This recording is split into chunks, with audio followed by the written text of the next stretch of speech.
ঘরে দিয়ে যাও না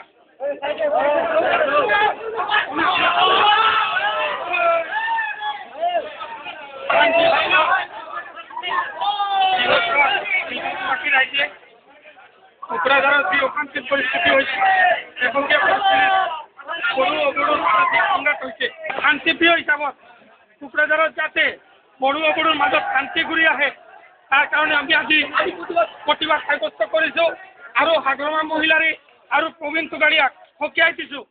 যে অসমৰ মুছলমান বা অসমৰ যিকোনো জাতিক লৈ সিহঁতে ৰাজনীতি নকৰিবৰ কাৰণে আমি সকীয়াই দিছোঁ হাগ্ৰামা মহিলাৰীক আৰু আমি দাবী কৰিছোঁ অতি সোনকালে হাগ্ৰামা মহিলাৰীক গ্ৰেপ্তাৰ কৰিব লাগে